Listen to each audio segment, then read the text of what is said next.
We bussed from Queenstown to catch a boat at Tiana Downs in partly cloudy but windy weather, with a forecast for heavy rain.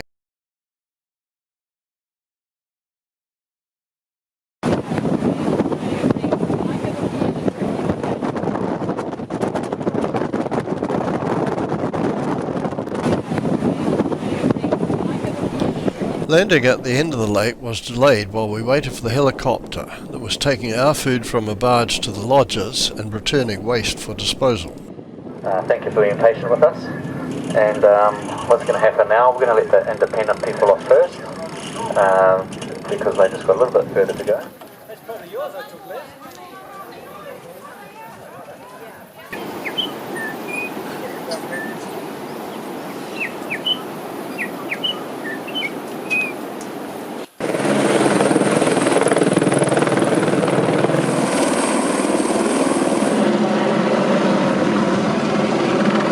From Team Waikato here? Yes. Oh, that's good. We got all the Aucklanders? Yep. Oh no.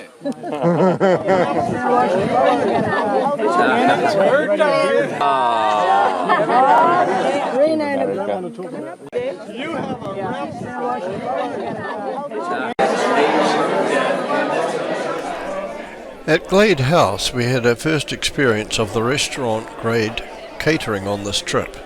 Note who the waiter is.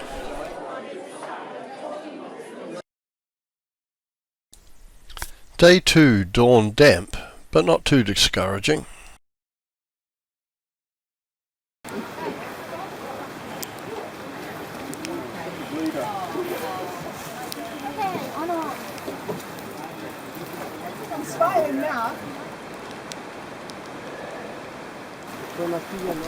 The volume of water in the stream should have alerted us to the problems that were ahead of us, but it didn't.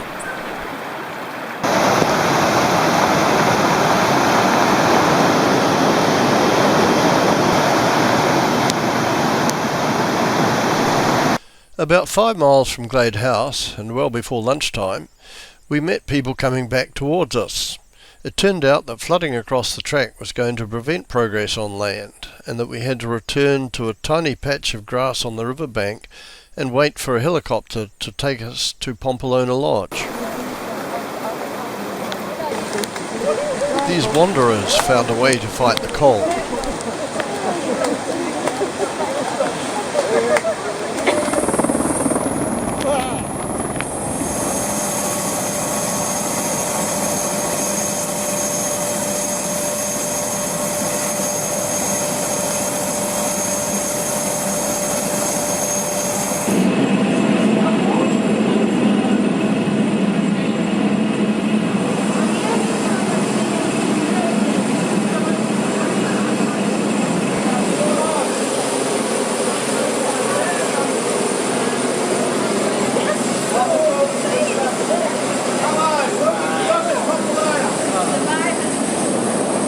I'm taking a movie.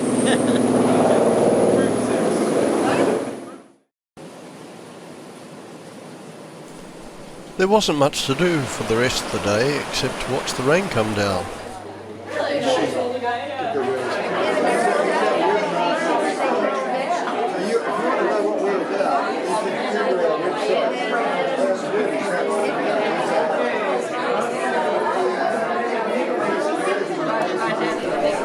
And as at Glade House, there was plenty to eat and drink.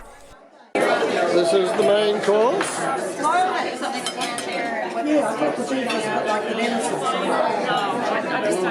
What a wonderful salad. That's the chicken. We prepared lunches while it was still dark, and then got ready for our big day. Coming? Love it.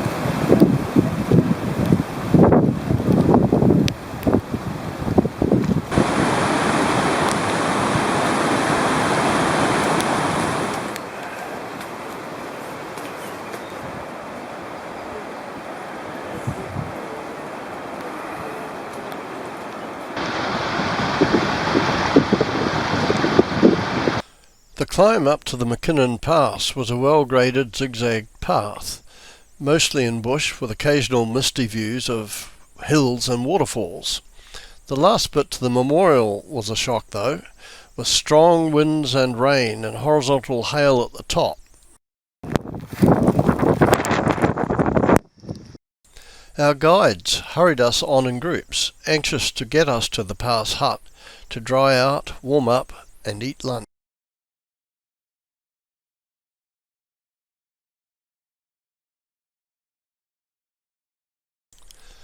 Eventually we had to leave the dry comfort of the pass hut to meet outside the strong winds, rain and waterfalls that crossed the track.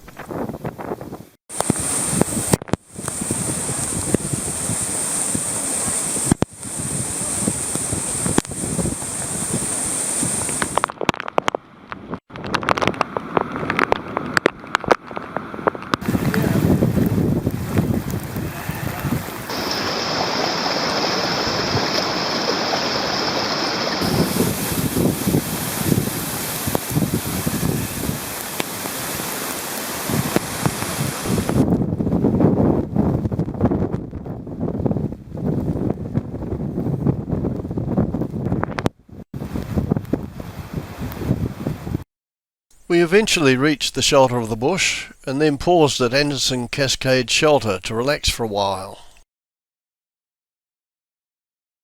Quinton Lodge was as warm, welcoming and well supplied as the rest of the huts. We were too late to walk to the bottom of the Sutherland Falls, but we did get a glimpse of them on our way out the next day. Although the track was protected from the weather and had an easy grade, it was not without its difficulties. Because my glasses are fogged up. I can't see anything.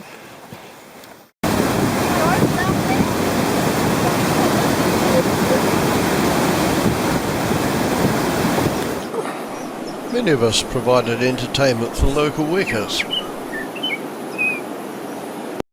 6 of us wanderers, tramping club people, reached the Giant's Gate Falls together, but others were at various stages of going slowly behind us.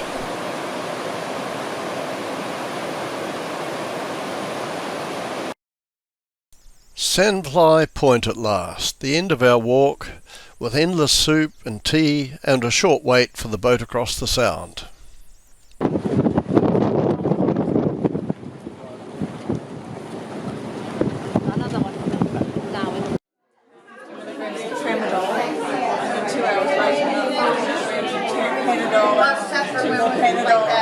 Oh, wow. So I got out. And